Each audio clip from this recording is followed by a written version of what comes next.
Hey welcome to my channel guys. तो guys आज के वीडियो में हम बात करने वाले हैं ओल्ड बुलेट्स या फिर जो क्लासिक जो बुलेट्स होती है उनके कॉमन प्रॉब्लम के बारे में। गाइस बहुत सारी आपने बुलेट्स देखी होगी, उनका जो पिछला टायर है वो यहाँ से या फिर दूसरे साइड से आपको यहाँ पर एक लाइन दिखेगी, यानी कि जो टायर है वो घिसा हुआ होता है। तो गाइस इसके पीछे का रीजन क्या है?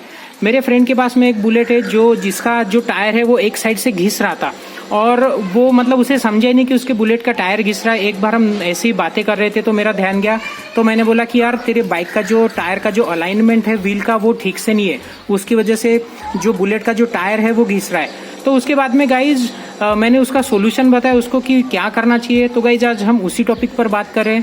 अगर आपका या फिर आपके किसी फ्रेंड के अगर बुलेट का रियर टायर अगर वो एक साइड में हो गया होगा या फिर अगर वो घिस रहा होगा तो वो कैसे ठीक किया जाए। तो गाइज चलिए स्टार्ट करते हैं। तो गाइज आज हम इसी टॉपिक पर बात करने वाले हैं। आज मैं आपको बताऊंगा कि आपके बाइक का जो रियर टायर है उसका अलाइनमेंट कैसे करें सही तरीके से, और अगर आपके बाइक का अगर रियर टायर घिस रहा है एक साइड में तो आप उसे कैसे ठीक करें। तो गाइज चलिए स्टार्ट करते हैं। तो गाइज मैंने पुराने वीडियो में बताया था ये जो दो चीजें होती है, एक यहाँ पर है और वो बुलेट के दूसरे साइड में भी है, ये होता है। तो गाइज इसे हम व्हील एडजस्टर कहते हैं। तो गाइज इसका काम क्या होता है? तो गाइज ये जो चीज होती है ये जैसे कि मैंने बताया इसे हम व्हील एडजस्टर कहते हैं। इसमें क्या होता है कि इसका जो लेंथ होती है वो यहाँ से कम होती है और यहाँ से वो बढ़ते जाती है।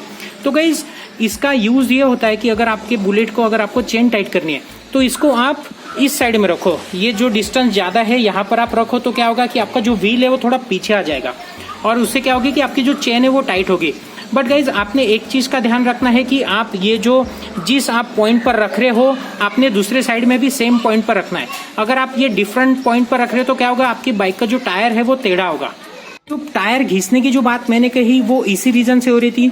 तो गाइज ये जो प्रॉब्लम था मेरे फ्रेंड के बाइक में वो इसी वजह से हो रहा था। उसने क्या किया था कि ये जो चेन एडजस्टर था ये एक साइड में अलग पॉइंट पे रखा था और दूसरे साइड में जो है वो अलग पॉइंट में रखा था। उसकी वजह से क्या हो रहा था कि उसके बाइक का जो रियर टायर जो है वो थोड़ा टेढ़ा हो गया था और ये यहाँ पर कहीं पर तो वो घिस रहा था। तो गाइज इसके पीछे एक ही सोल्यूशन है, आप ये जो दो मैंने जो चेन एडजस्टर बोले हैं इन्हें आप सेम पॉइंट पर लेके आओ। उसकी वजह से क्या होगा कि आपका जो टायर है रियर वाला वो मिडल में आ जाएगा और वो कहीं पर भी घिसेगा नहीं। तो गाइज ये बहुत छोटी चीज है लेकिन बहुत कम लोगों को पता है कि कैसे करना चाहिए। लोग क्या होते हैं कि अगर छोटी सी भी अगर कुछ चीज दिखी तो मैकेनिक के पास जाते हैं और मैकेनिक को 500 या 200 जितने भी रुपए वो देकर जो भी चीजें वो ठीक करके आते हैं। बट मैं कहूँगा कि अगर छोटी छोटी चीजें आपको अगर ठीक करनी है आपके बाइक की तो आप घर पे ही कर सकते हैं। उसी के लिए मैं वीडियोस बनाता हूँ छोटे छोटे जो प्रॉब्लम्स होते हैं बुलेट्स के। बिकॉज मैंने जब स्टार्टिंग में मेरी बाइक ली थी तो मैं भी छोटे छोटे चीज़ों के लिए मैकेनिक के पास में जाता था। उसके बाद में मैंने सीखा कि ये सब जो चीज़ें होती है वो हम घर पर ही कर सकते हैं।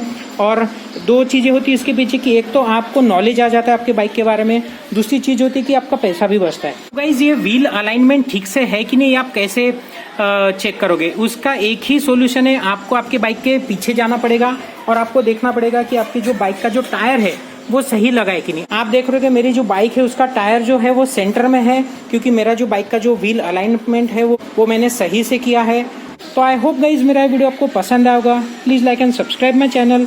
मैं आपके लिए नए नए वीडियोस बनाते रहूँगा। Thank you.